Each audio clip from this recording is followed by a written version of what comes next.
Chapter 3 is about ethical relativism. Ethical relativism is a moral theory. It's an ethical theory. It's a theory about right and wrong. According to ethical relativism, what counts as right or what counts as wrong is relative to who you are or what culture you come from. What does it mean to say that it's relative to who you are? It means it depends on who you are. It depends on where you're from. So the basic relativist observation is that different individuals, as well as different cultures, so different groups of people across time and across geography, so across the world, often have very different moral perspectives, endorse different moral practices, and that this leads to the appearance of broad disagreement about ethical issues. Now, there are two kinds of relativists, basically. The first kind of relativist is the descriptive relativist. So if you endorse descriptive relativism, you're just endorsing that observation that I just mentioned. So the descriptive relativist observes that different people have very different ethical perspectives and that different cultures often endorse very different moral practices, ethical practices.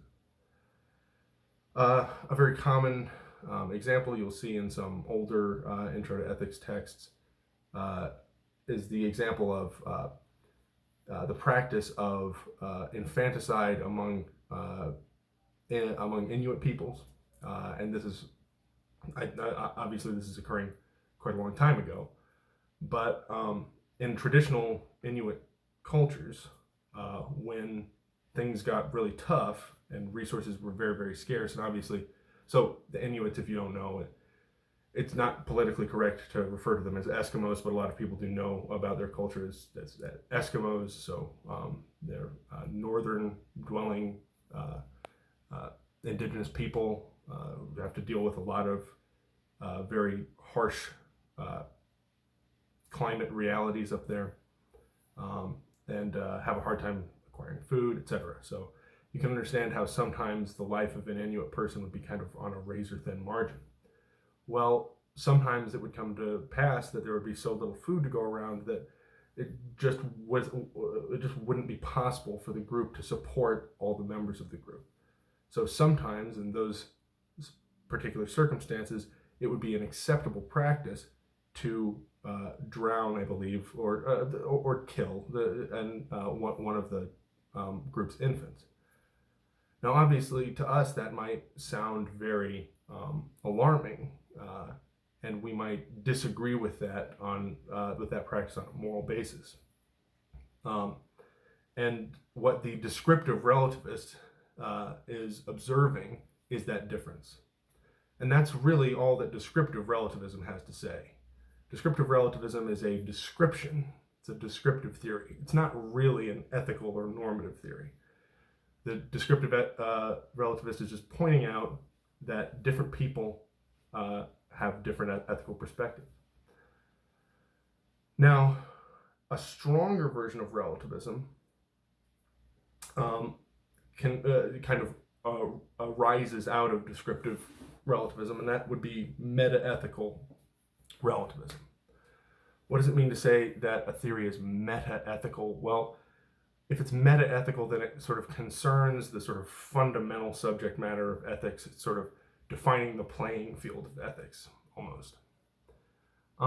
That's not all that important for you to understand, but what you should understand is that the meta-ethical relativist extrapolates from the descriptive relativism a meta-ethical theory, namely that the only ethical truths are relative ethical truths.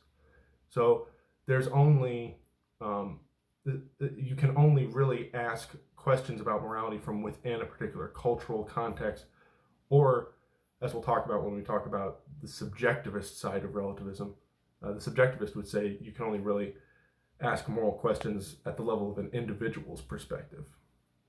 Well, so let's kind of break this down and understand what this theory is talking about. So the meta-ethical relativist observes that descriptive relativism is true. They say, well, we've noticed that there's not a lot of moral agreement across time, across different cultures. And so what this seems to indicate is that there is no objective moral fact of the matter. So there are facts, right? Like the fact that water freezes at 0 degrees Celsius. That's the same everywhere, right? And it has to be acknowledged as true by everyone on this planet, right? Because it's demonstrably true. We can demonstrate that water freezes at that temperature. Well, there is no broad agreement like that surrounding ethics. Different civilizations, different cultures produce very often very, very different sets of moral values, moral frameworks, moral practices. Well, so the meta-ethical relativist extrapolates from this that there is therefore no objective matter of fact when it comes to ethics. There's no objective ethical truth. So from this point of view, coming from within your own culture, it doesn't make any sense to criticize the morality of somebody from another culture. Because as long as they're following their culture's moral practices, they're just as much in obeyance of the ethical truth as you are in your own culture. So the meta-ethical relativist fundamentally believes that what counts as right or wrong depends on who you are. So the opposite theory would be a theory called objectivism. So, or ethical objectivism, moral objectivism. So objectivism is sort of the opposite of relativism.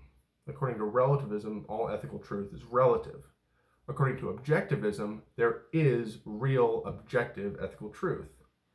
And to figure out if something is right or wrong, you don't simply compare your notes with sort of the notes of your culture. You don't just examine your culture's moral practices and beliefs. You should instead be testing you should instead be making your moral choices based on the objective ethical truths that are true for everybody, regardless of culture. So a moral objectivist would say, for instance, they might say, it's always wrong to kill a helpless, innocent person. And it doesn't matter what culture you're from. If your culture believes that it's all right to do that, your culture is incorrect.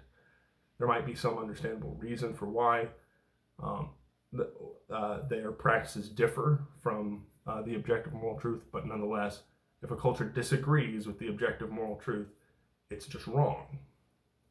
Okay, so those are the two opposing views, meta-ethical relativism and objectivism.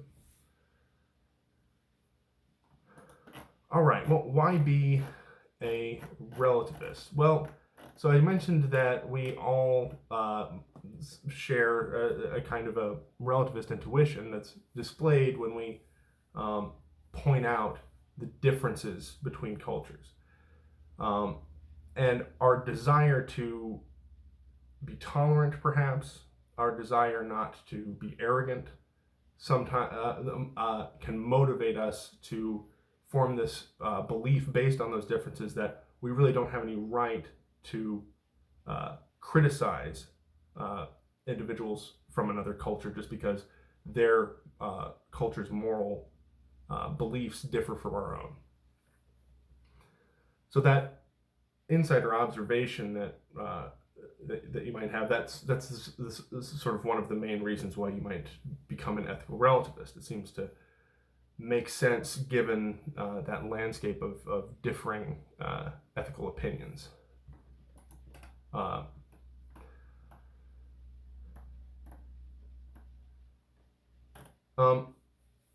Going a little bit deeper than that, you might sort of suspect that because of just the nature of morality, of ethics, the fact that the subject matter of ethics is not testable, like scientific hypotheses are testable, that there's always going to be a certain amount of moral uncertainty. We can't, because there's so much disagreement and because there's no hard and fast agreed upon tests to determine what the objective ethical truth is, you might argue that there's always going to be a certain level of moral uncertainty. So claiming that one culture's ethical practices are better than another's is unfounded for that reason. Okay, so that's the basic reason why you might become an ethical relativist. Again, the way it sort of flows is descriptive relativism, rather, just the observation of ethical differences across cultures, sort of leads in an obvious way towards meta-ethical relativism, which is the view that what counts as right or wrong depends on who you are or what culture you're from. All right. In the next video, I'm going to talk a little bit about some of the potential problems with relativism.